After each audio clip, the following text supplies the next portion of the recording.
Mm-hmm. Hey, everybody. Hey, everybody. Welcome to All That to Say podcast. We didn't do that on our last episode. We just jumped right in. We jumped right in. Sometimes we say hey, and sometimes we are just already in it and into the thick of it. Into the thick of it. Somebody say.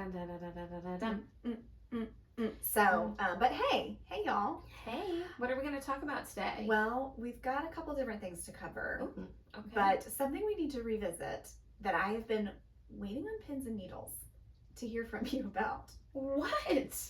The lime juice pine straw story. Oh my gosh, Kristin. Okay. Wow. What a callback. And here's how this came up, y'all. So Yeah. when we were at Greenbrier, Yeah. Miranda had a mysterious, strange, a pigment, I would call it. It was a pigment on her arm. Mm-hmm. In the shape of, let's say, whales. Yeah, whales. It did look like the shape of whales. The country, not Yes. the animal. Yes. And so I'm wearing a Diana shirt. It makes sense.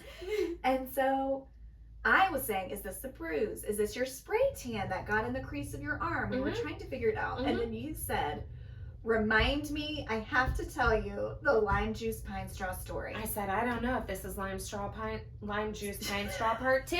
And so now, everybody, I get to hear it and you get to hear it. I cannot believe I have not told you this story at some point, but it was such a strange medical phenomenon. So you know how like we always have these weird medical things? Yes. And I think that everyone can relate to that, right? Yes. Just something appears, something shows up, and you go, and you might WebMD it. I usually do not. I don't Google or go on WebMD or anything like that because it's always going to tell you the worst case scenario, and I'm not someone who's going to panic about anything anyway, and I'm probably not even going to go to the doctor, so what's the point? Okay, so I make this black bean and corn salsa. Yeah.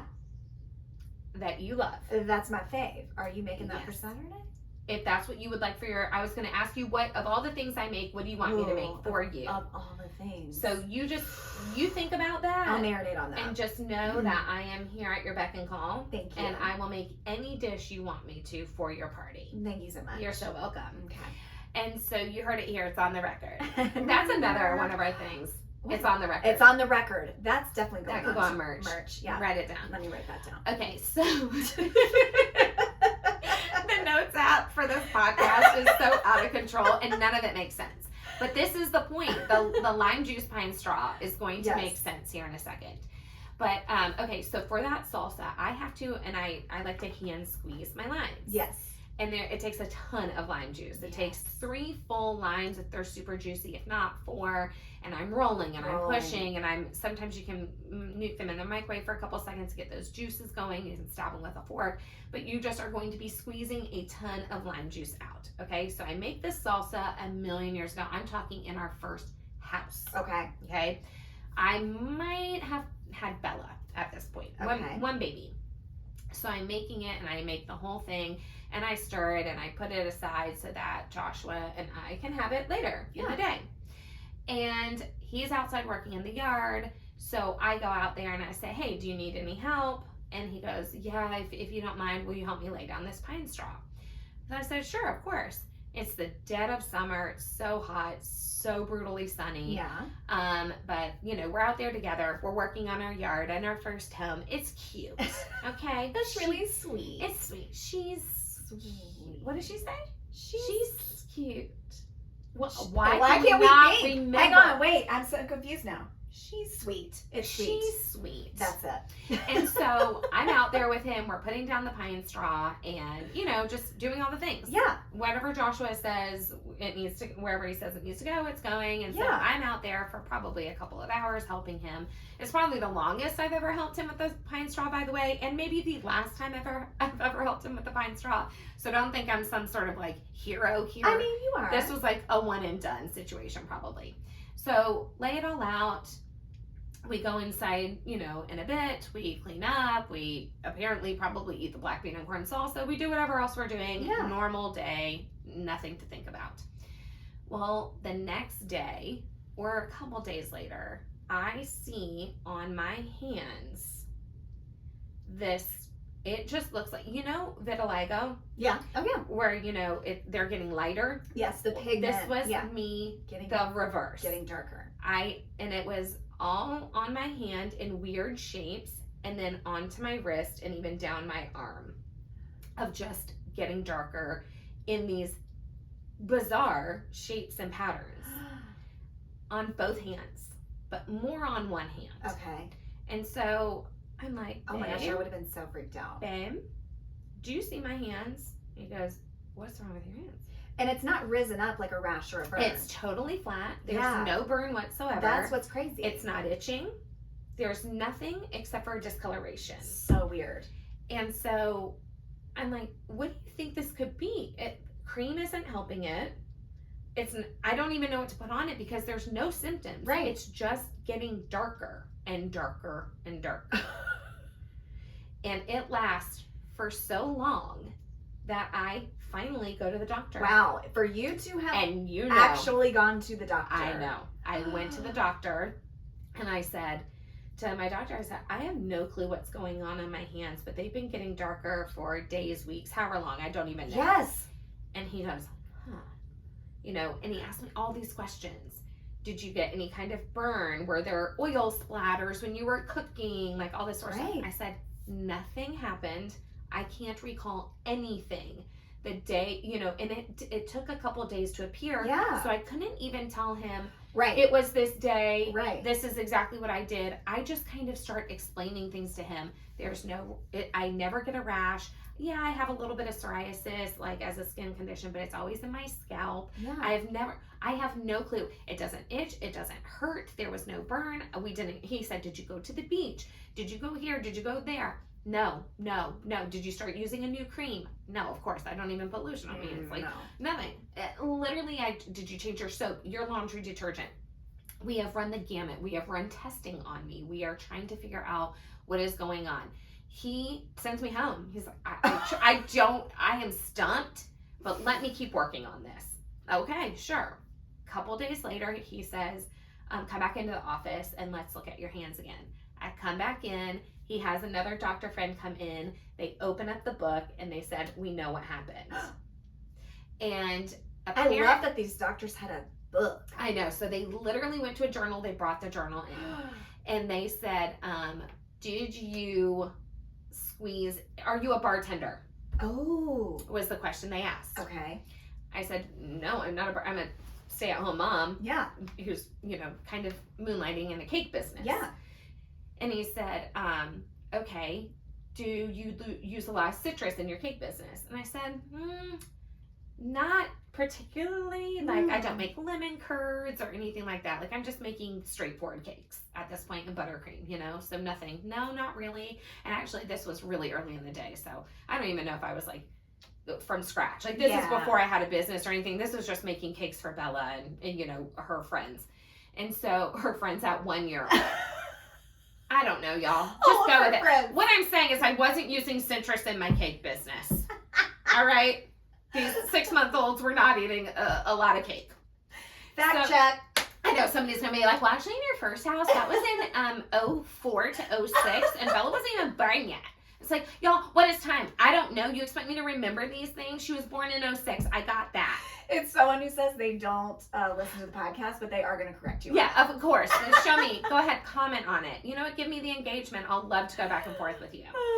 So I say no, but I do use citrus in some of the things that I make or that I cook or whatever. And he said, did you use a lot of citrus in any recipe right before you started to notice this happening? And all of a sudden, the light bulb went off in my head. And I said, well, I make this black bean and corn salsa all the time, and it does require me to hand squeeze a ton of limes. There you go. And he goes, okay, did you, right after squeezing these limes, did you go in the sun? And I said, I did. I laid pine straw out back with my husband. And he said, did you wear gloves? I said, no. And actually, I remember remarking to Joshua that, like, pine straw kind of hurts when you put it down. Like, it's kind of pokey. And he's like, well, that's why you should wear gloves, Miranda. And I said, well, I wasn't planning to be out here that long or whatever. Like, not the gloves. Oh, God, Miranda, I wasn't planning on sweating in gloves. And so I said, I did. I helped my husband put down pine straw. And he goes, okay, what we think happened to you is when you were putting down the pine straw, they were making tiny little cuts in your hands. Tiny. You wouldn't feel them. You wouldn't see them. But that they were puncturing in a way your hands. And so the lime juice, if it wasn't washed off good enough, that the remnants of the acid in the lime juice were still on your hands. The poking of the pine straw made just enough porous material, I don't know, and then the sun baked it into your hands. And so you got essentially an acid burn underneath your skin from the sun mixing with the lime juice. And he said, good news, it will eventually dissipate and go away. But you will be like this for as long as that takes. Oh my goodness. And so I have shared this story at some point. I cannot remember. I must have shared it on my Instagram because several people wrote me. Oh, and it's happened to other people? Oh yeah, a lot of bartenders wrote me saying that they have to be very careful because they cut and juice so much citrus that they've been warned if they don't wash their hands really, really well and they go out in the sun that they will get a chemical burn. They'll get a reaction.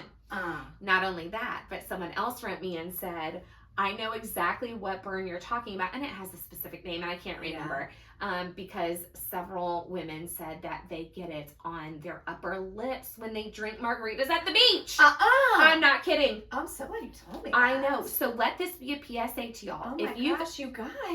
You guys. If you have...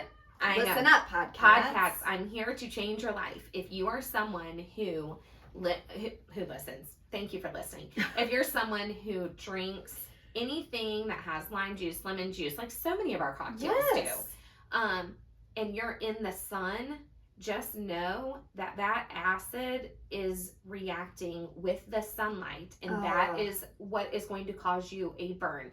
So many women told me, oh, I just thought it was a bad sunburn. Like, let's say you put on chapstick and you go out in the sun. Well, of course, that sun's attracted to the light and the shine in the chapstick. And so you go, oh, shoot, I got this burn around my mouth or this melasma or whatever. But it could be that it is the citrus in your drinks, whether that's water or a cocktail beverage.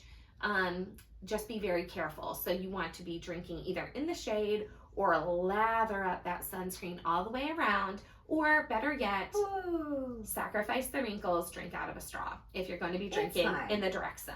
I mean, can you imagine if you dermaplaned and then drank a margarita and then went in the sun? Thank God I don't exfoliate because apparently the pine straw was already doing it for me. So what do we think this was? Okay, so... Did we figure it out? It was my spray tan. What did I say? I said it looks like spray tan to me. You did. So what happened is I was sweating so profusely in the night. Okay. That I could not cool down. That it was pulling at some point. Remember when I said to you, my beds, my white sheet, they were brown. There was spray tan all over it in like little pools because I was sweating it off of my body. But my thought was more like, it would have just seeped out like every other pore in my body, but it didn't. That little blob just stayed right there. It just kind of stayed right there. And so it made that weird shape. But of course, in my brain, I thought, is this round 2 of lime juice pine straw? Oh my gosh, now I know. Lime juice pine straw. So that coloring that it was is what that color looked like. Even worse, way darker. Okay. Wow. Way darker because it was technically a chemical burn. That's crazy. But I didn't have any clue. And these doctors figured it out. And I was so proud of them for figuring it out. But they were really proud of themselves too. Good for these doctors. Because they were hemming and hawing. I love the thought of like a couple of white coats with like that's exactly what it was. Like journal of medicine with you in the room. That's exactly what it was. And we read it together. And it was, whoever figured this out, it's definitely well known. Bartenders chime in. Y'all know they've been told this. They've been warned about this because several bartenders wrote to me and said, oh yeah, I can't believe that. Everyone should know this. It's just in our line of work. We get warned about this. Okay, this is fun. This goes right into what we were going to talk about today. Okay, what? Workplace woes. Workplace woes. because Woo. I feel like we have referenced several times all of my jobs. all of the jobs that you have had. Many. And I've had a variety of jobs too, but not nearly. Yeah. It's the spectrum. It's the spectrum for me because I know, listen, you're 39, I'm 41. We've had a lot of working years. I got my worker's permit at 14 years and 1 day. I was so ready to go out and make my own money because, again, my parents didn't have a lot of money when I was growing up. Yes. And I wanted to make my own money. Yeah. So I told my mom, take me to the Social Security office off Albemarle, and she did. Love that. And of course she did. And I got my, of course she did. Yeah. She was like, you will work. Yeah, Mary's like, you're going to earn your keep. That's right. So I did, and I got a job right away at the YMCA. I love that. Mm-hmm. My first job was at the Arboretum Barnes & Noble Cafe. Oh my gosh, no, I didn't know that. Mm-hmm. You know, Barnes & Noble is one of my girls' favorite stores. Oh, same. We love it. I could spend all day in a Barnes & Noble. I love the way it smells. Oh, the way it smells. And just the vibe, It's the the energy. paper mixed with the coffee, and it is the perfect combination. I freaking love it. It's the best. It's the best. So I worked there for about a year, Okay. and it was interesting. Because you're at the cafe, so you're like a barista. I'm a barista. That's So- what I am doing. I am serving, I'm not a Starbucks, but I am serving Starbucks coffee. Okay, so tell me this. I think most people want to know, and I don't know if this was popular then, Mhm. but are you told to purposely misspell people's names so they'll post it on their stories and go, look how badly they misspelled my name? And then it's like, free advertising.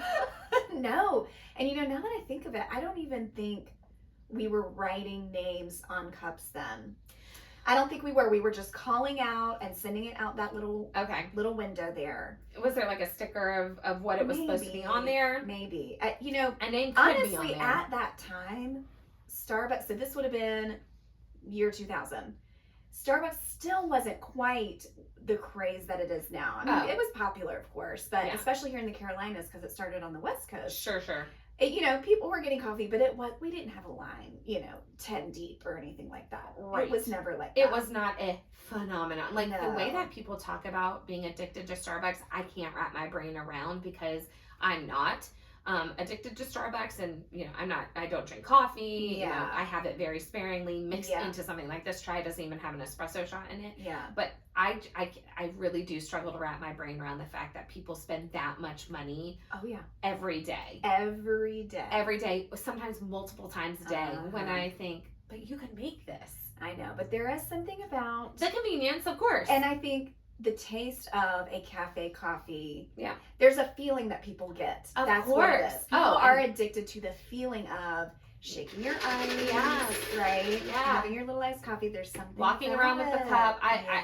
Yeah. Again, can't quite wrap my brain around it, but I can understand that there is I'm sure that there have been many case studies around the psychology behind wanting to go, knowing you have a coffee maker at home, you can buy the syrups, you have ice, you can do all the things. But Joshua always says, a sandwich that you make tastes better than one I make. Yes. It is. And that is the truth. Well, because you don't have to put any effort into it. You just get to sit down and enjoy. It doesn't matter if you use the exact same products, the exact same amount. I know that you are making it right. You are making a good sandwich. And I make a good sandwich too. Yeah. I'm not great at cooking a ton of things. I'm really good at making breakfast, I will say. Yeah. But I can make a mean sandwich. I can go in a fridge and have a sparing amount of just, what is you even can in there. cobble something together. I will cobble together to be great. Good sandwich. I love that. We got some pepperoncinis. I love that. Of that. Put it on. I'll mix the mayo and mustard together. Another one. And then what? And then we're getting some tomatoes. Yeah. What are those called? Yeah, you were sun ripened? Sun-dried. Sun-dried. Sun-dried tomatoes. I was say sun-ripened raspberry. Yeah, well, both of those were lotions back in the day that we've talked about. Some cucumber melon. There it is. Some country apple. Okay, freesia. We'll keep going. So anyway, Starbucks was great. Or excuse me, I shouldn't say that yet. Yeah. The cafe was great. There was a scandal while I was there. Tell me. Our cafe manager, and I could draw him for you. Oh, I can that. see his face and his long, you have such a great memory. Curly brown hair. Yeah. And kind of a lumbering, kind of guy. And I liked him. And the fun thing we had going in our cafe is we had spiral binder, and we would kind of leave notes for each other. Whoever closed, Okay. whoever opened, and we would leave funny things and poems and notes and stuff. Everybody really got along. But I remember coming in one day, and there was like a new cafe manager who was much more kind of buttoned up. No fun. No fun. Cafes are supposed to be fun. They're supposed to be fun. This guy. This new guy, Not let's call fun. him Ray, wasn't fun. No. And he was older, and, you know, not to be ageist, but like, Yeah. it just was what it was. Yeah. Come to find Well, out. especially at your age, you're like, Yeah. this guy and I have nothing in common. That's right. Right. Come to find out, our cafe manager had been stealing books from Barnes and Barnes Noble. Noble. But when I say certain books, like the thick coffee table books, the books that are $50. Oh, the nice books, the Vogue, and Yes. yes. He had been each day kind of Just- slowly swiping these and reselling them on like eBay or whatever. No way. Yes. Oh my gosh, what a great business. Isn't that? I mean, it's a terrible idea. Don't do it. But I'm just saying. But he was, yes. He was using everything that he had at the time, which was basically eBay. Yeah. And then you have a Barnes and You have Noble a Barnes job. and Noble. This is it. And so somebody somewhere figured it out, and he got canned. But Well, I yeah, remember Ray, maybe don't make your username Yeah. on eBay. Ray at Barnes and Noble. we were all devastated. It was like, no, and, you know, all these fun, happy times we were having. Oh yes, it was the long, curly, lanky guy. He was the one He's stealing. the one that was the nice stealing. guy. Yeah. And that's why Ray had to come in. Okay, Ray had to come in. I lost it for a second, Yeah. but I'm back. So that was a bummer. And then that is a workplace woe. it was a workplace woe. And then my other, if my mom could tell this story, my other woe, like kind of major memory from that was my friend after school was like, let's go kick it. Like, you don't need to go to work, whatever. So I, being the horrible person that I am, call into work and tell them that I have a family member that passed away. I swear. Kristin. Oh no, my friend called. It wasn't me. My friend called, and she put on a Southern accent like she was my mom, Mm-hmm. and said we had a family member pass away. You lied about someone dying. Well, Get out of work. She did, but yeah, You co-signed. I allowed it. Wow. So she pretended to be my mom. Said that we had an aunt, like a great aunt or something, pass away. So I'm like, okay, I'm out of work, whatever. We go and do whatever stupid 16-year-old things we're doing. My mom has never, ever visited me at work Never. until that day. Of course. She This decided. is karma. She decided to come in and visit me at Barnes and Noble. And you weren't there. So she comes in the cafe, y'all. But I gotta give it up for Pam. She comes in and somebody else is there, and she says, she never says she's my mom. She just says, oh, is Kristin here? Is she somewhere in the back? And I said, oh, she was supposed to be on today, but she had an aunt that passed away. No. And my mom goes, I'm so sorry to hear that. Your mom defended you. And walked out. Just like you said. You said She's a Pam defender. will go to bat for you. She did not give it away. And she But called what me. did she say to you? She called me and was like, who died? Who died? Someone I must know. But interestingly, at the time, there were some family members on one side of the family that we had not spoken to in Yes. about 8 years. Yes. And I was like, oh, it was one of them, Mom. So you still. Oh, no. We were just Oh, okay. being You were silly. I was. Yeah. I said, Yeah, how yeah. long did you take No. this?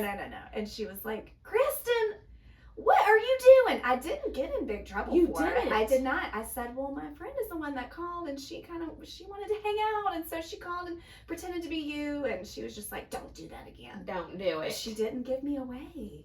Can you believe that? I am shook I that know. she didn't give you away. I But- know. But, you did say that she is the ultimate defender. And I think she also was probably like, I don't want her to lose her job. She's That's finally true, making too. money. That's true, too. I can see that about Pam, too. Saying, I'm not going to lose her getting her stream of income. That's right. Because we're her stream of income. That's right. That makes so sense. I was able to keep my job. But then from there, I ended up working at an actual Starbucks at Cotswold And how'd that go? for about a year. And that was great. Just Cool normal. people, normal people. There was one guy that was like severely addicted to many different pills. Okay. But he was really fun. Well, of course he was. And He's a good time guy. yeah. And so you honestly do learn a lot. Being a barista, especially at a Starbucks, you learn a lot about people's personalities, what people want. I remember one woman... But also efficiency. Yeah. Like, there's so much that you learn in a kitchen setting of any kind, whether it's TCBY or Starbucks or a bakery or a McDonald's. There's so much you learn. There was a woman that really gave it to me because she came in and asked for just a regular kind of latte and wanted her milk, that's the steamed milk. So we're talking a lot of milk here in the latte. Wanted heavy cream. Instead of milk? Instead of even just whole. But she wanted the cream. When you steam heavy cream, does it... No, it does it get bigger? Mm-mm. Okay, you have to whip it. Yeah, okay, yeah, exactly. You really have to whip it. Yeah, okay. We were just making it hot. It is. And I said out loud, not in a nasty way, but I was just like, ooh, that's a heavy drink, something like that. And she clapped back. You fat shamed her in a way. Well, she was a tiny little No, thing. but she... Yeah. She clapped back at me and said, actually, this milk has not been pasteurized. She started using all this terminology. Okay. Yep. And I just was deer in the headlights, and she walked off, and the pilled out guy says, oh yeah, I know her. She actually is works for Dairy Farmers of America.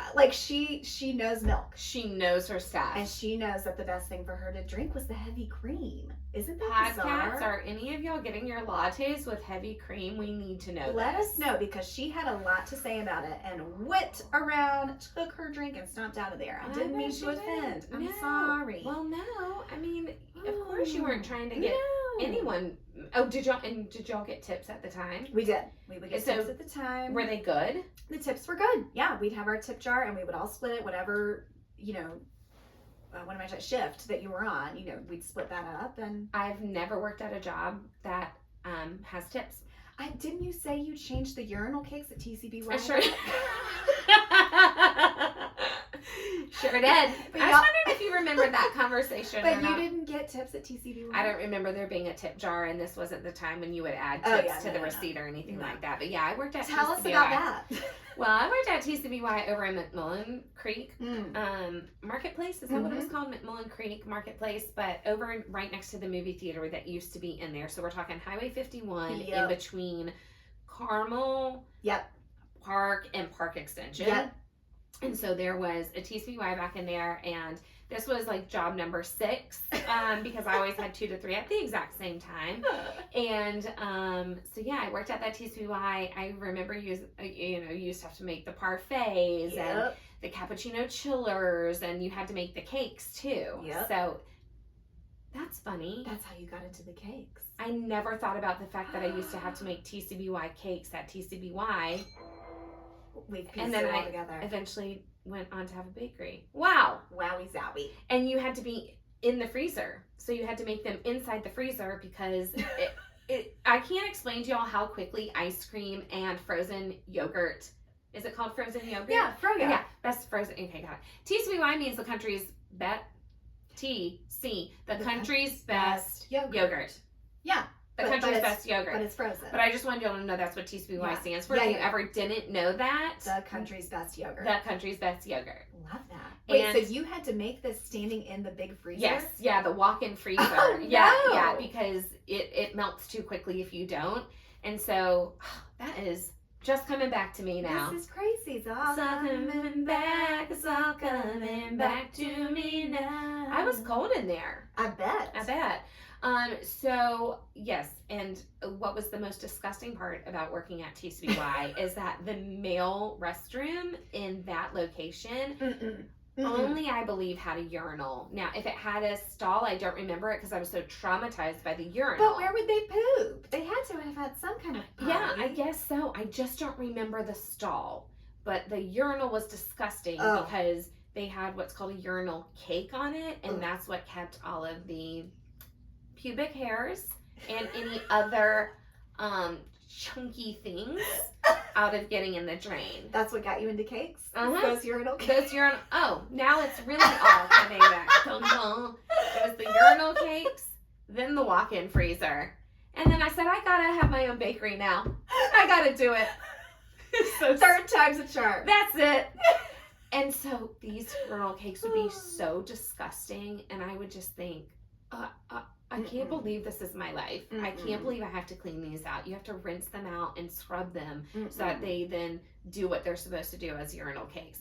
And all I could think about years later when I watched I Love You Man for the first time, the guy who's so funny is telling Paul Rudd, I got my face on urinal cakes all over the place. That's right. Because it was like part of his marketing thing. And he's the face just staring back up at the dudes while they're standing at the urinal. That's disgusting. But yeah, that was the worst part of TCBY. And then only the second worst part was the fact that we would close at, say, 11. Yeah. And the movie theater would get out at 10:55. Oh, just no. perfectly get out right before we closed. And so people would come over and we had to keep the door open. So at this point, you've already started to clean. You've mopped the floors. You have the chairs up on the tables. And so our manager would get mad and say, we're open until 11, period. And so then everyone comes over. You have 30 to 45 more minutes now. And so you're really not getting out till after you clean after all of them. Awful. Yes. And I said, Please just let us close the door. Well, I went over to the theater and I said, can we just back this up, this start time 5 to 10? And I'm sure that there's a formula here. I'm sure that you guys have done all the market research and have realized that no, people like to start a movie at 7:30 or whatever. Right, and if it's getting out at 10:45, 10:50. But I said, is there any way? I'm just pleading with you as a little 16-year-old girl who's just trying to get home at a decent hour for school tomorrow. Oh my gosh. You know what I mean? That is bad. Yeah, it's bad. That would make me cry. It did. It made me very, very insane. But still to this day, I love white chocolate mousse with Reese's cups. Reese's Pieces? Reese's cups. Definitely not Reese's Pieces. Okay, so white chocolate mousse with Reese's cups. That peanut butter with the white chocolate mousse is just chef's kiss. Yum. And I don't like white chocolate. I know. Anything. That's right. We already talked about that. I don't like white chocolate. But does it anything. taste like the white No, chocolate? Okay. it doesn't. It just tastes so freaking delicious. I love it so much. I want it right now. Ooh. I want Let's it go right find now. a TCBY. My eyes just flashed. Blinked a lot. So maybe we'll do that after this. Go find a TCBY and just get my favorite combination. Yes. One of you podcasts better get this and put it on the gram. Let me know. Tag us so we can see that you're eating it. It is so, so, so good together. Now, what were some of your... When did you do the dumpsters? Was that in college? The dumpsters, yeah. So, I'm trash. Urinal cakes. Dumpsters. I'm trash. Always and forever. That's never stopped. It's who you are. Yeah, it is. It's just who I am. It's just in my being. So my mom's best friend, Linda Daniel, still dear friends. Yes. Worked at a landfill selling dumpsters to businesses. Because here's the thing about trash, y'all. You better know this. It's what cannot be replaced. AI is not taking over trash. Nothing is going to take over the fact that human beings throw stuff away. That's it. And so everyone needs to dispose of it and no one wants to do it themselves. So yes, like when we go to the mountains and we have to take our trash to the receptacles, no one wants to do that. We are too spoiled for that. That's right. So you're not going to do that, and these businesses know that. So they said, hey, we'll do it for you. And some of y'all think, I don't even pay for my garbage. It's through the city. Yeah. They're still paying this service to do it. Yes. And anytime I told people that I worked for the dump, for the garbage company, they always said, oh, is it run by the mafia? Because this was a big thing, especially in New York and New Jersey, that the waste removal is run by the mafia. Why? Dead bodies? You got it. Whoa. So they could just dump those bodies left and right, burn them up, bury them underground. They own the landfills, they own the transfer stations, they own the people, they control the people who are going and dumping the things. And it's a huge moneymaker. Wow. Yeah, you said there's a lot of money in dumpsters. Yeah, there's a lot of money in dumpsters. Those salespeople do just fine. Should we get into dumpsters again? Absolutely. I have a foot in the door still. I could get us in if we needed to, but we do not need another job. Okay. And I have to keep holding you back from that because you have so many great business ideas, but we're not doing that. But yeah, so I started that in college because my mom said when you come home from school, either on the summer breaks or Christmas breaks, you can go work at the dump. Linda will get you a job. So I would go and file paperwork and scan things into the computers that were just coming along, and And so, I'll have to tell you a story about another job about scanning documents into a computer. Yes. But anyway, so I went and I did this. So yeah, you just drive to, at this point, I was at the one in Concord right at the race track. Okay. Y'all know that the racetrack is built over a landfill, right? Didn't know that. So that whole area where Concord Motor What? Speedway. It was Yeah. built over, so there's just trash under the speedway? Yeah, I'm pretty sure it's just over a landfill. Part of our landfill up there. I'll have to double check on that. I mean, honestly, that's pretty smart. Yeah, I mean, there has to be a certain amount of tubes coming out to emit the gaseous stuff. That's emissions? disgusting. But, so yeah, if you look all around that area, you'll see little things poking out the top of the ground. But I'm pretty sure that Lowe's Motor Speedway was built over a part of that landfill. And so I worked right there, so I would drive. That is, wow. So I would drive by the speedway every day, going into the landfill, and yeah, there's just garbage trucks coming all day, dumping in the landfill and then leaving back again, and coming and dumping in the landfill and leaving, and that's what I did. And so then when I got moved down to the Fort Mill transfer station, that's still a dump. It's just now you're doing more of the liquid material, so all the porta johns. Oh God, no! Again, No! I'm just trash. I The am a trash liquid. panda. It's so disgusting. And so those porta john days were the worst. Oh my God, you get out of your car to go in the building, it just hit you in the have face. so many porta john stories. It's so many. The fight that you were a witness Yeah, at. a witness at the porta john. The Taj Mahal porta Yeah, john the place. yeah, And yeah. now the liquids. Yep, there's. Wow. I could tell y'all a million porta john stories. And you know what? How about this, squatters? I'm sitting on those too. You are not. 100%. I said with my friends, I said the one place I'm not sitting is that. Because when I look in that hole, I know. dear God. I know. Well, as long as it's down in Can the I hole, say I'm fine. something? What's going on with people where the porta johns are? It's pretty obscene in there. It is a crime scene. But that's what every other toilet would look like if they couldn't flush. I mean, I guess you're right. And But, this is just people eliminating. You said we can't shame people for using the but bathroom wherever they need something's to. happening in the porta johns. It's triggering an IBS in everybody. You know why? It's because porta johns are in places where people Are are drinking, partying, drinking, or going a long Yeah. time without like their regular food. I'm saying at Okay, festivals. fried food. I'm saying at camping places. Okay. You're at a fair. You're at a carnival. You're at Woolly Worm. I can't. Wherever you're just eating fried food, you are there for days on end. Like fried food and beer. Yeah, you're drinking. And so your body is eliminating all of this in a way that's different than usual. It's really bad in there. Okay, what I will say is this. If the seat is disgusting, of course I'm squatting. But if the seat is clean, I am sitting. Oof. I am. I don't care. There's something I about for don't me care. seeing the poo and the elimination and the vomit and whatever else that really is just Y'all, I'm garbage. It doesn't matter to me. It just doesn't. I wish I could say I cared. I don't know how to. We do real quick. I don't know how. Let's just revisit. Y'all know we released our episode Mhm. about squatty potty garbage fruit, They and there were many opinions that came in about this. sure did. And so some people were saying Mm. they don't sit because they see patients come in with staph infections Yeah. on the back of A their lot of thighs. nurses and medical professionals, I don't mean to roll my eyes. I understand that y'all see Yes. things that we don't A see. lot of the medical people. So they're coming from, okay, I will say that, yes, a lot of the medical people are like, y'all don't know how gross people are. We see people who haven't bathed in weeks. Yeah. We see people with open wounds and staph infections and things like that. And I get that. But isn't it still true that if the toilet seat looks totally clean, if there's nothing on it, then I would probably notice if there was ooze and pus out of someone's like infection on their leg, and I would still need to have an open wound myself on the back of my leg to contract. I'm just saying, like, I feel like So people are gross. using these once in a million scenarios Yes. to justify why they are squatting in every single toilet all over the place for all of millennia, and their splash is getting everywhere, and yet then we're still having to sit down on that. If you did wipe it, all we're trying to say is the squatters are causing the mess.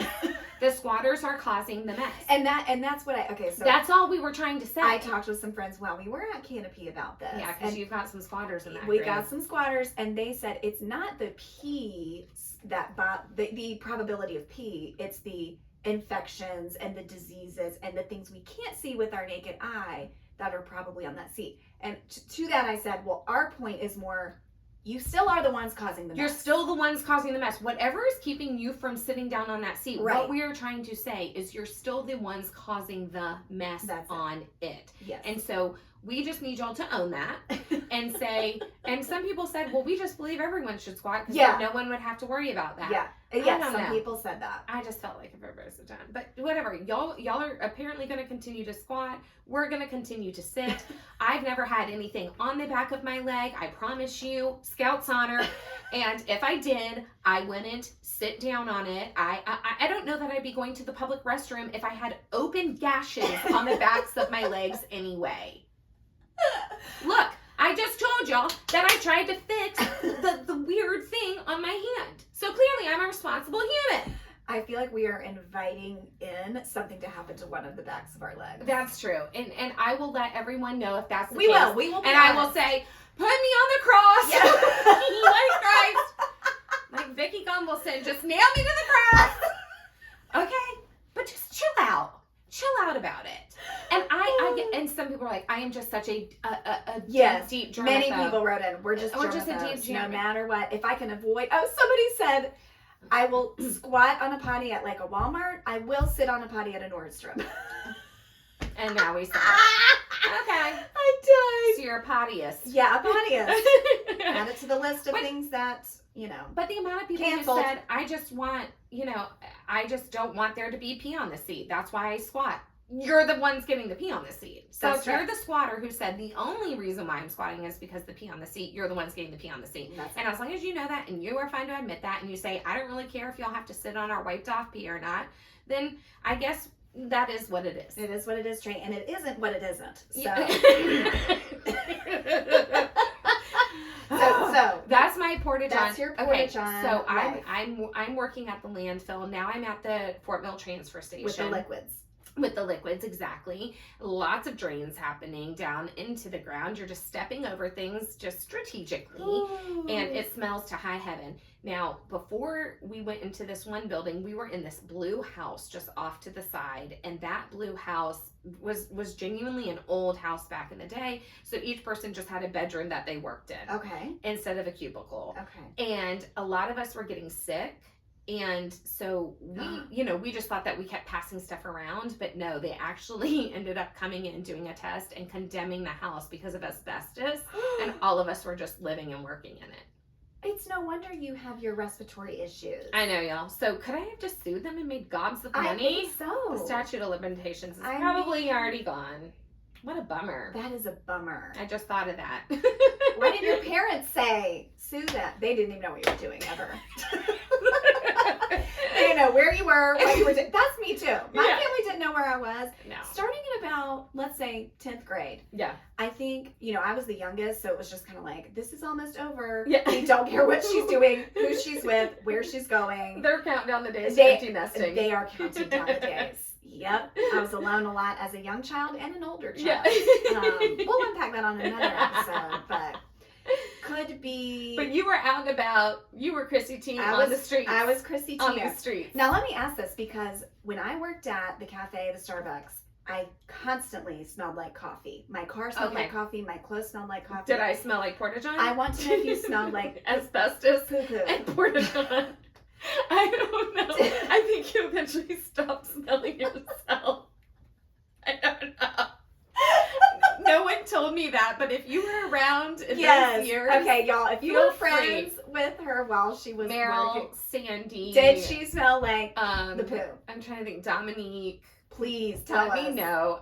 I don't recall. Well, I once got out of a speeding ticket because I smelled like coffee. And what did he think? He just wanted coffee next time he came by? I was driving home. I think a tail light was out or something.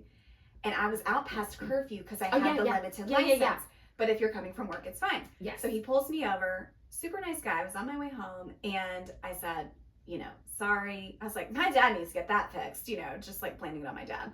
Yeah. And he was like, well, where do you come from? I said, I work at a Starbucks. And he was like, oh, I really can smell it. And he let me go because Starbucks always gives our men in uniform free coffee, of course. I love that. And he was like, y'all are always so good and kind to us. Oh, that's so nice. And he calls my dad From there, we're standing on the side of the road.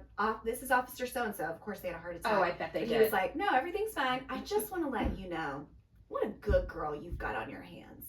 She's out here working hard, on and on and on and on. And he says to my dad, I've never been let out of a ticket in my life. What's it like being God's favorite? he says to my dad, but sir, you need to get that tail That's light right. fixed. So pins it back on my dad. I get home and they're like, what did you say to that man? How did you wriggle out of it this time, Kristin? How many have you gotten out of?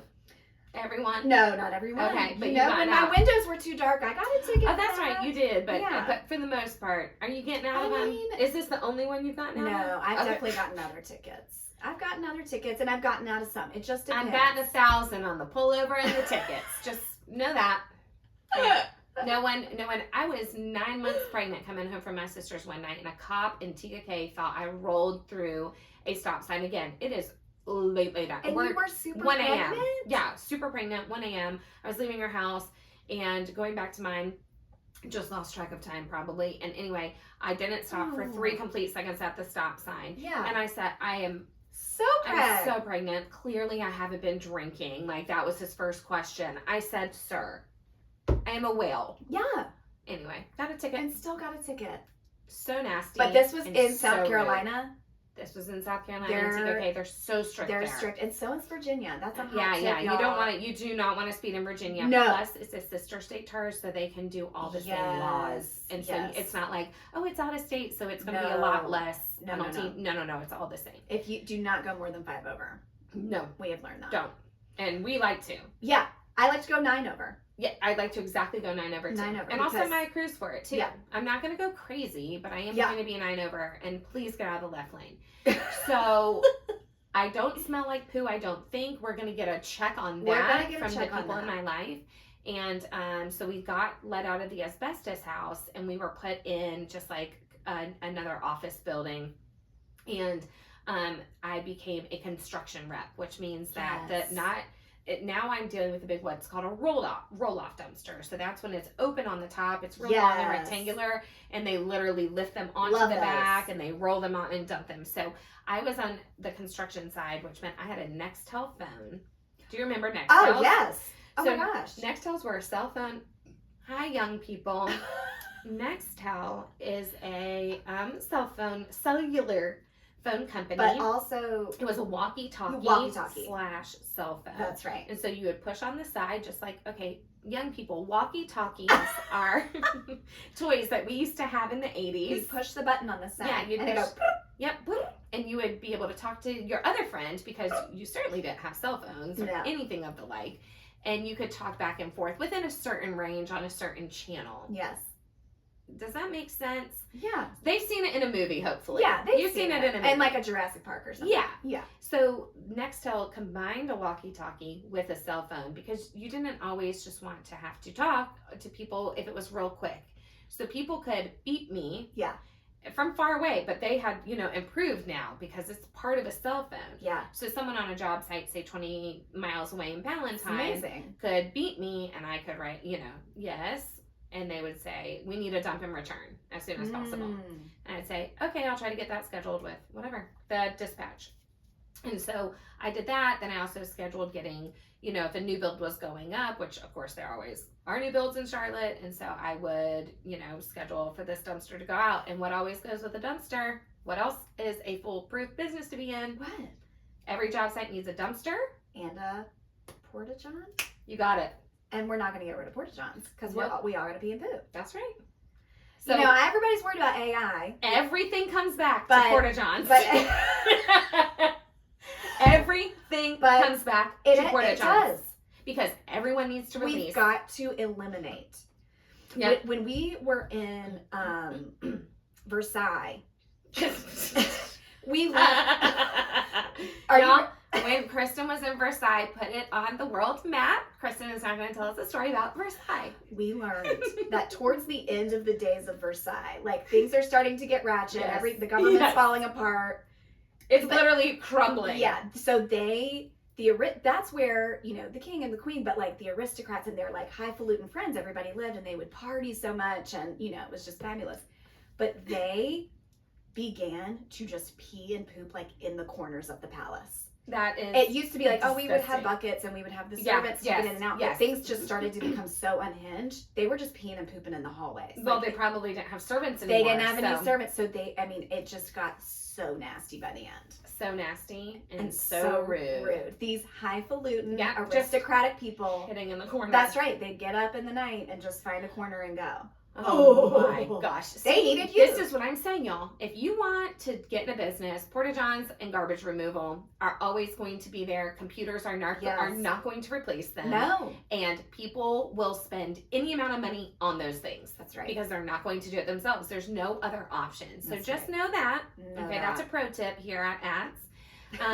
But so then I just had to take care of dumpsters, get returns, send new ones out, go to job sites, handle recycling. Recycling had to be separate of garbage if there was contamination.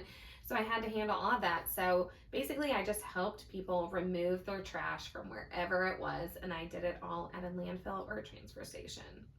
You're a good person. It's a job. It's a job. It's a job, and that job lasted me into graduating college. Then I went back to the dump when I came back to Charlotte, and then I got a job with Fox Charlotte because I wanted to be a reporter, and luckily got a job at Fox Charlotte, but that didn't pay enough. I made $5.25 an hour, I think. Oh my gosh. $5.25 an hour. Wow. And I have a lot of great stories about working at Fox Charlotte because at the time Mark Mathis was our weatherman. Yeah. And he was like this silly, funny weatherman when everyone else was taking it very seriously. But he was drinking, and so I had to take care of him. Oh boy. Yeah. And that was my job basically as a production assistant, was to just get Mark in a suit jacket, get him mic'd up, get him on air. And whatever he does from that point on, we have a 5-second delay or whatever, but just, you have to prop him up in the chair at least. Like Weekend at Bernie's style sometimes. Yeah, this sounds like a movie. And this is what I did at Fox for a couple of months, and then they started letting me have some on-air spots here and there. Yeah. And then I went to be a traffic reporter. And all all you still the while, really love and care about traffic. and all the while, exactly.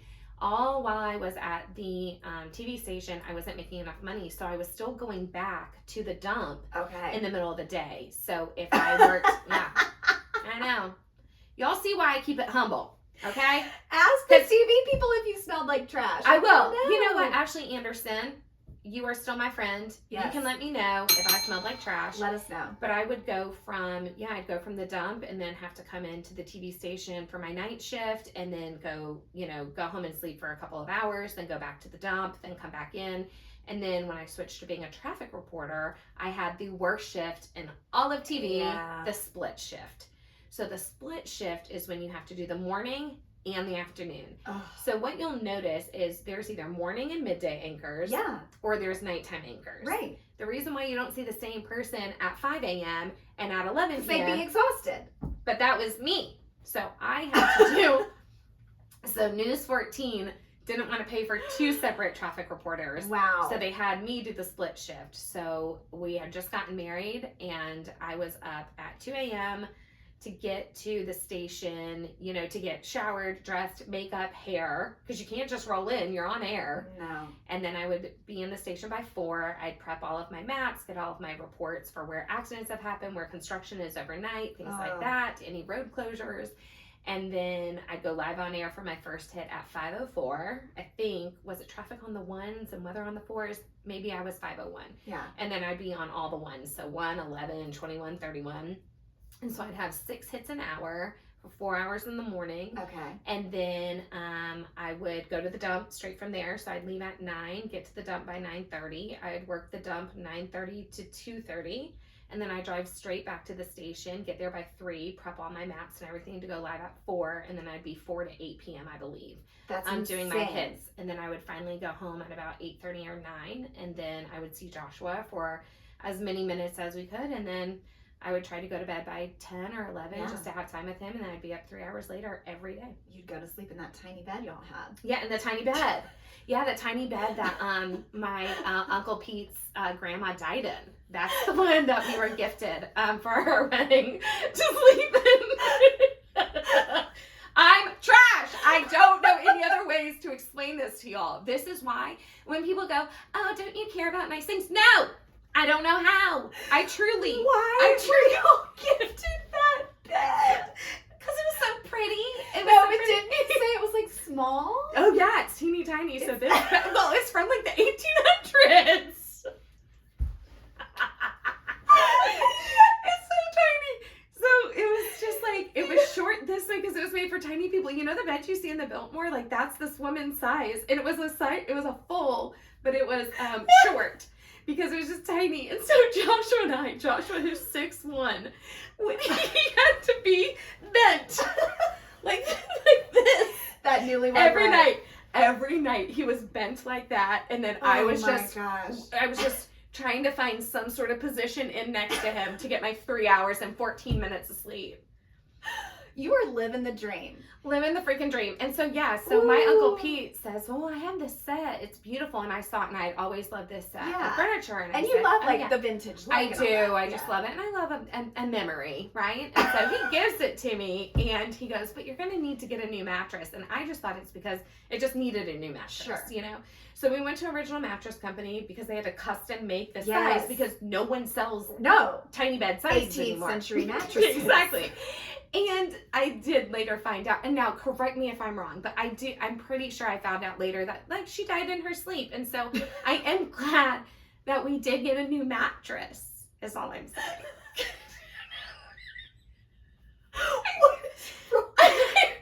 I don't think it would have mattered. And I might have known that even before I said yes to getting the set from him. I just really liked the set.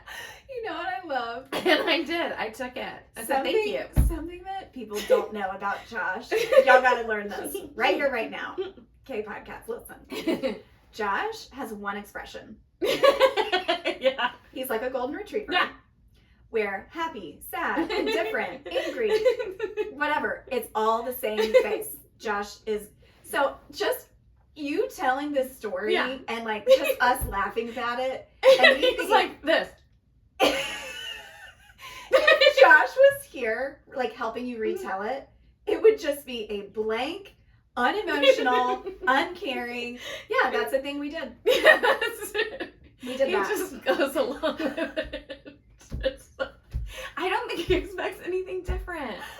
I don't know. I don't know what he expects. It's like we said in the last podcast, just that he gets to the end of the day, you made it somehow, some way. He's just thrilled. You and the bees. You made it through. He's just thrilled. He's thrilled that I came home. I found my way. But his thrill face is... He doesn't smile in pictures. No. He doesn't smile in pictures. It's not a frowny face or anything. It's just a stare that he has. It's Josh's look. It is. It's just as like when I make him laugh out loud, I stop the presses. That's a big deal. I just say, he's laughing out loud at something I said. Yeah. Yeah. He's like, yeah, babe, of course you're funny. Well, I wouldn't know it, so thanks.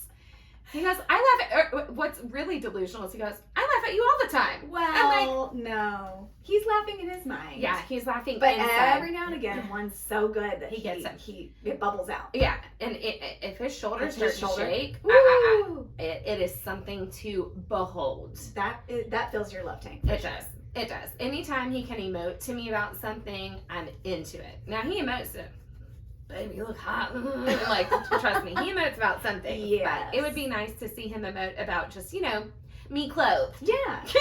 and your beautiful, bubbly personality. Yeah. No, I think what's so funny about that is people say to me when Joshua meets people for the first time, whether he starts a new job or he's somewhere traveling or whatever, the second I meet those people who have surrounded him for whatever amount of time, as soon as I meet them, they're like, oh my gosh, I've heard so much about you. He never stops talking about you and the girls, and I just feel like I know everything about you, and that is true since we have started dating. I love that. This first time I showed up to the ski mountain, oh my gosh, you're Miranda, so nice to finally meet you. Anytime I show up to work, oh hey Miranda, yeah, Joshua told me you'll start a podcast. Like, he is saying all the things. He's talking about you. He's gushing. He is, but I'm just like, you could say it to me.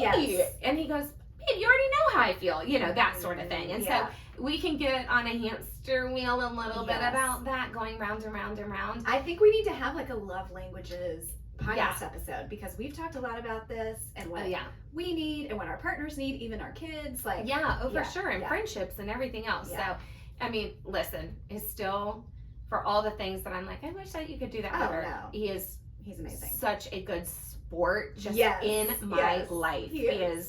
He's just down for it, you know, just, okay, yeah, if that's what you want to do, yeah, cool, just do it. Or I'm not shocked at all that you decided to drive down to Johnny, or drive up to Johnny Depp. Of course you would do that. You know, he's totally down for all of the random things that are in my brain and come out of my mouth. He's on Team Miranda. I love that. He's on Team Miranda, and that's a good place to be. So it's a frightening place, but it's a good place for him to be. Don't ever leave it. We all are sticking around, so everyone's here. Okay, something just came in my brain that I forgot I was supposed to bring up. Okay. So because what I was about to say is, do you want to hear about a job where I had to do a lot of physical work? You had one? Yeah. Like that? What'd you have to do? Okay, so but it reminded me that I had some friends say, Kristin, on the podcast, you're Southern biscuiting yourself. Have you ever heard this term? I've never heard this term. But you are Southern. Southern biscuiting means you're like selling yourself short. Oh. Have you heard this? Well, what does that have to do with Southern biscuits? Well, I don't know. Or biscuits. Or Southerners. I don't know. Who made up this name? I don't know. It's not in that same book that my doctors found. But they were like, we're your closest friends. We know that you work hard and you're so giving and kind and helpful. Well, that's why I'm here. I say all that about you. And helpful and all these things. But they were like, but you just sell yourself like, you know, Matt and Miranda have to do everything for you, and you're helpless and you don't care and you're spoiled. And I was like, do people think this about me? Okay, number one. That's why I try to pepper it with all the things. You're so generous. You do all this. I keep telling you, you can't do another job. You physically are already doing too much. And you do. You say so many nice things, but it got me thinking. I was like, people know you. They know you. People don't know me. So I'm like, you keep it very hidden. Do people watching or listening think I'm just like this spoiled, awful person? It's one thing to say you're a passenger princess. I am. You are a passenger princess. I own up to that. It's one thing to say that Matt plans all the things and you just get to show up. That's true. But it doesn't mean that you're not behind the scenes. What's enabling him to have the time to do all that is because you have handled this whole other thing. It's true. How else is he sitting down to research for 6 hours about a trip if you're not over here handling all this? We've talked about how you get up, how you're making the lunches, the breakfasts. I mean, that is more Matt now these days. Well, maybe because we started this. We did. But how often have I been saying, like, this is so much more than we expected. It is. It's a ton of work. It's way more. We were definitely not prepared. No. But we're doing it. But you have Hopebox and you have properties and you have all these things you're doing. I keep saying you can't do another thing. But I want to do more things. If Kristin was lazy and just sitting around waiting, like letting all of us wait on her, then I wouldn't also be saying you're doing too much. That's true. Right? Like both of those things can't be true. Listen, we're just here. I'm just letting the people know. But Kristin does have some things that are just like normal in your life, I think. And it's normal for me in the same way that you can say, we don't know how she gets through the day. Because Josh was handling other things. That's true. Yeah. Because my children pick up so many of my dropped balls. Oh, gosh. It's true, though. They do. And they remind me of everything. Hey, Mom, don't forget, I do chess on Wednesdays. You pick up Lily on Wednesdays. They will then send me a reminder at 2:15. Bella will send me one. You're picking up Lily at 2:30 because I have chess. Then Lily will text me, hey, Mom, Bella has chess. So and then Josh was like, doesn't Bella have chess on Wednesday?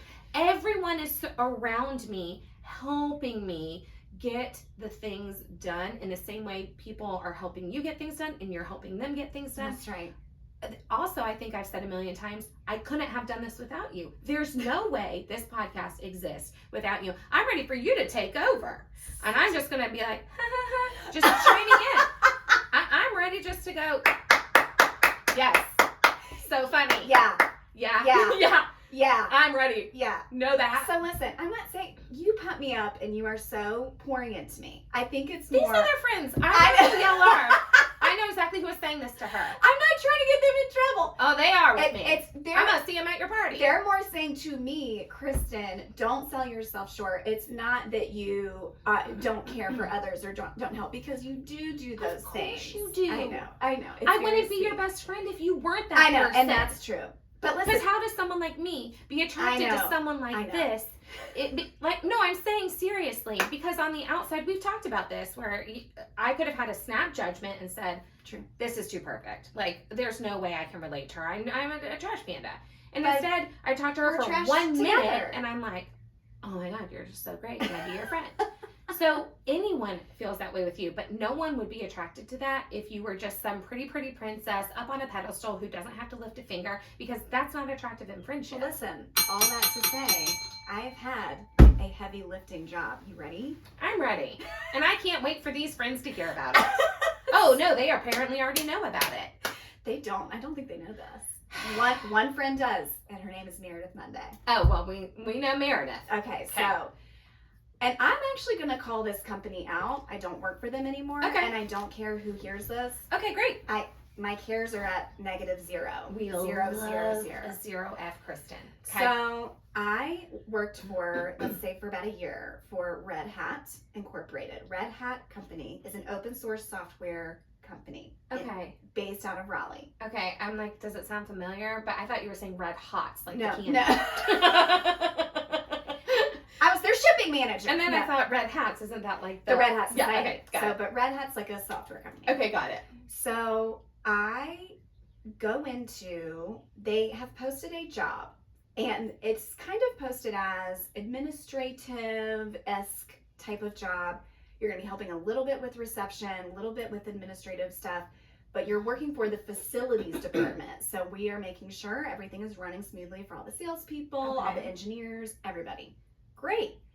Now, Red Hat is notorious for the hardest interviews ever. Okay. They put you through it to work there. You're doing ethics. You're doing all the personality tests, probably. Yes, I am saying. Yeah. Okay, this was like John Whelan. Yes. It was very, very, very 5-hour intense. interviews. Yeah. Different people coming in asking me scenarios. What would you do with this? What would you do that? You had to have a college degree to work there. It was just very strict. Okay. Meredith worked there at the time and had said, this popped up. You would be great for this. Jump on in. Okay, great. So I do all the interviews, all the things. They, a couple different people apply. I end up getting the position. Amazing. So I start this job, and very quickly I realize when we say I'm working for facilities, You're in the warehouse. I'm keeping the building afloat. So Like cleaning? I have become the printer girl. So when the printers in the building break, they're calling me. Them? I'm repairing the printers. Then couldn't you have fixed our AC unit? I mean, maybe I could have. Closer than a vacuumer. I am the mail cart girl bringing the mail around, which was actually kind of fun. Okay, I love that. It reminds me of Secret of My Success. But, so I want you to imagine a montage where I get thrown into this. And I within 2 weeks realize what's going on here. I'm patching holes in the wall. You're the BITCH. I- You're just like the little I that am. everyone's hiring. I am. Or that everyone's like, you're like, Yes. Kristin. People Kristin. are saying to me, I ordered a bathing suit off Victoria's Secret and I ordered it to come here. I need you to keep an eye on it. And when it comes, please bring it directly to me. Like that kind of stuff. I am at the bottom of the bottom. You're everyone's of executive the bottom. assistant, but also patching holes in the Also wall. patching holes. Spending my weekends fixing printers. What are you with doing? ink. I also had to be the person to make sure that all of these printers on every floor, it's like a 6-floor building, had enough paper. So we get these pallets of paper. And you're pushing. I am heavily huffing and puffing paper around. So now imagine the montage where I'm like, I'm going to work smart. Yes. Now. Yes. Dun, dun, dun, dun, dun, dun, Dun, dun, dun, dun, dun. dun. So I get some guy friends of mine to come in on the weekend. I'm like, this pallet of paper just showed up. I need it in every cabinet, on every floor, in every wing of this building. They're putting the paper away. I'm getting organized. I'm redoing the mail room. Yeah. I'm getting all my little tools and supplies to patch the holes and get the carpet in. Like, it was crazy. And it got to a point where the head of facilities realized Wait, you're patching the carpet? that they were like, we put you through this interview process to Yes. be an administrative person. It was like administrative assistant, and you're actually Doing all the heavy lifting. doing maintenance work. Yeah, you're the maintenance girl. So, and then I'd fill in for Darlene at the front. Yes. She was our receptionist. Loved that woman. I would fill in for her for 1 hour for her lunch break and 1 hour over at the sales building. I was just all over the place. You're running everywhere. It was a lot. We would have these like company profiles where you put up pictures of yourself to like tell about yourself. I got in trouble. One of these hoes out here in the street What'd she do? was mad that some of my photos where I'm like cute with like my little shorts and like a little tank top. I got in trouble for the photos. Well, is it because they said thick fillet on the bottom? Might have been. I got pulled out to the dock with the paper coming in, and he was like, "Listen, you got to change the photos on your profile." Not the dock. Out on the dock. I don't know about the dock. Not on the dock. So it was an experience, and I think it felt a little bit. You were bamboozled. I was bamboozled. You were. And Meredith knew it, and she felt horrible. However, Yeah. you really did have great benefits there. So I really kept this up as long as I possibly could. I was there a while.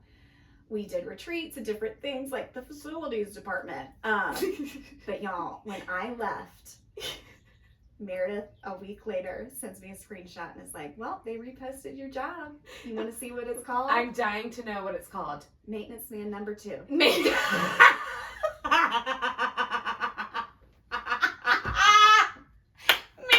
man number 2. You weren't even maintenance man number 1. You were his assistant. Jimmy! You were Jimmy's assistant. Jimmy with the mustache! Jimmy! I think they realized.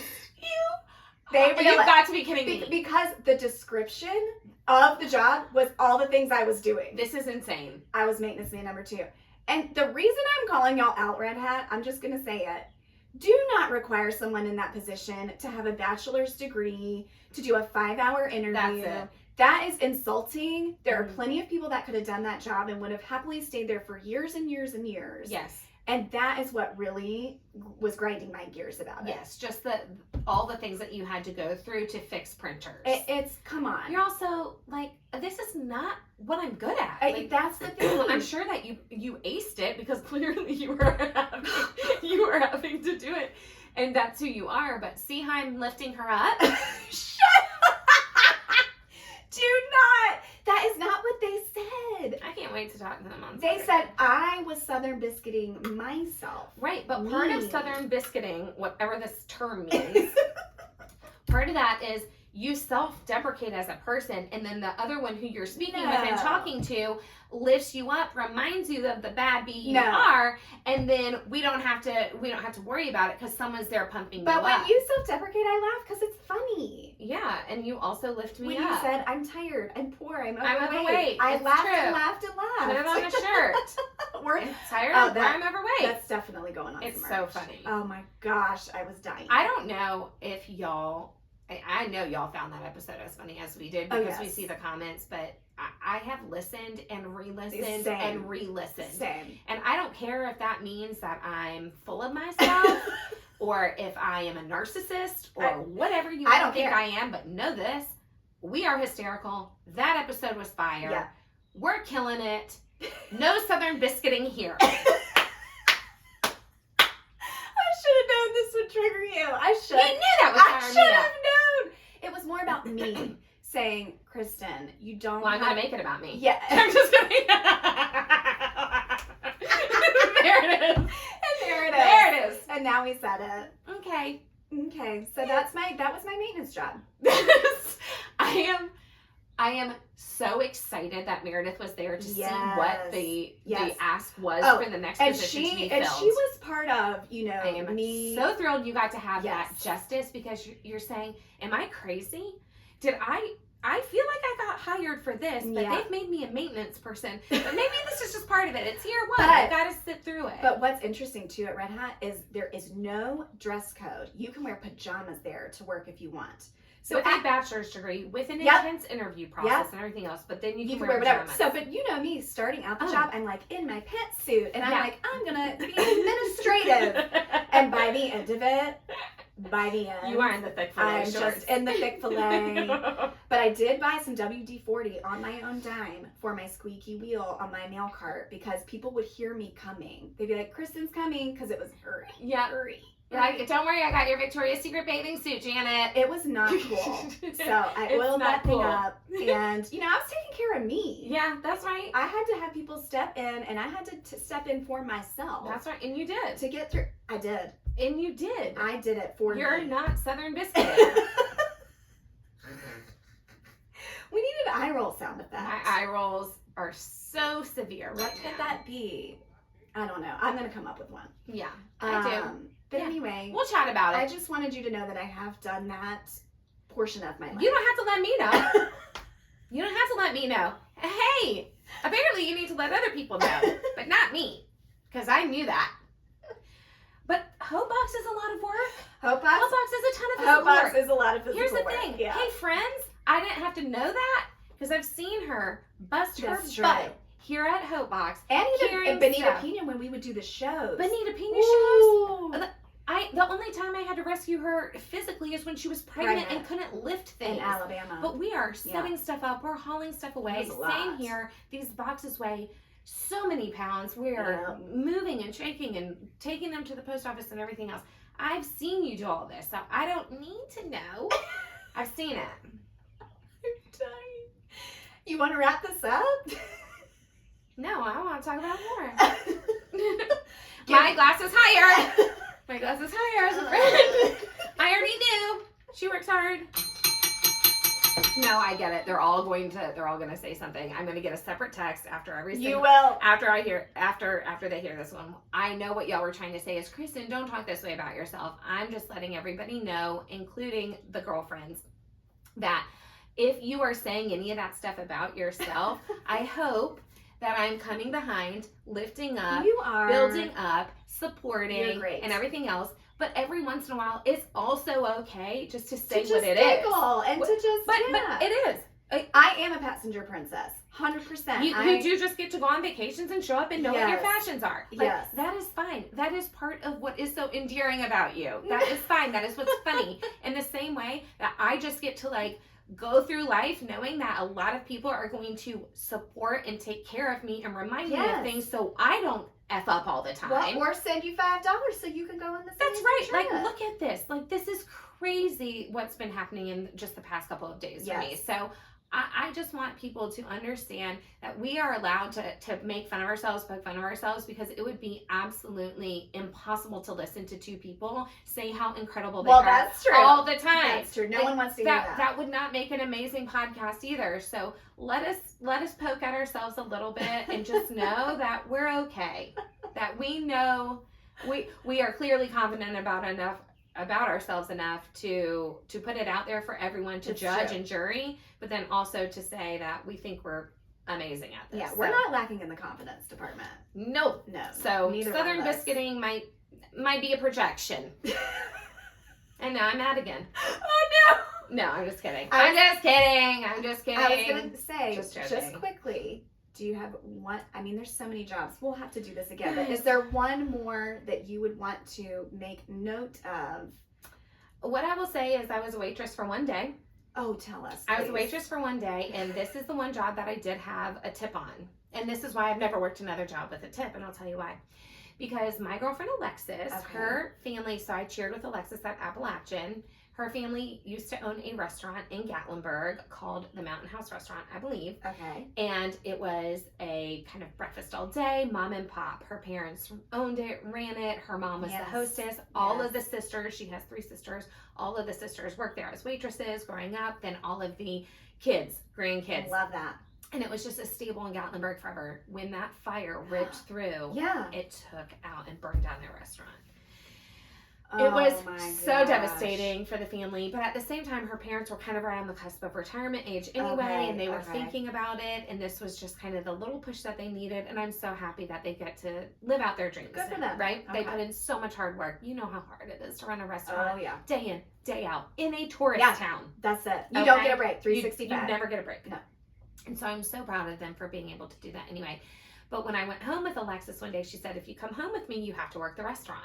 Okay. It's just the rule. Okay. So I said, I've never worked at a restaurant like this, like waited table. Okay, I can do this. I'm gregarious. Yeah. I can do Oh it. my gosh. Yeah. So I get in there and I wait, a couple tables, and here comes this table. They have 4 kids. They need all of the, chocolate milk with the lid on it, with the Yes. straw. I'm getting everything for them. I'm as nice as can be. The food is great. Everyone's happy. The bill was, say, $39.76. Okay. And they left $40. Your tip was 24 cents. No. Just the change from it. No. And I saw red. That is unbelievable. I saw red. Do people still do that now? They still do it to this day. What is wrong with y'all? You know what? I think that this could be the clutter. This exact portion, I think that we could make the clutter. Okay, guys. Listen. Then we're going to leave them hanging. You want to leave them hanging? Let's leave them hanging. Okay. All right. You better catch us on Thursday if you want to hear the rest of this. All right. You know that. And know how I reacted once I got that tip. Ooh. So actually, our new sign off, just so y'all know, is to be continued. Yes. And that's perfect. Where did we learn that from? At the Greenbrier, Kelly, who gave us our tour, when she left us finally at the end of it, right before I think our afternoon tea, and she had brought a tray, another silver tray of little goodies over to us. She said, "Enjoy the rest of your stay at the Greenbrier, to be continued." And we thought, oh, is that not a great way to depart with friends? To be continued. It's so great. So we said that should be the end of our podcast from now on. Love it. Thanks, guys. Don't forget to like and subscribe. Blah blah blah blah blah. To be continued. To be continued.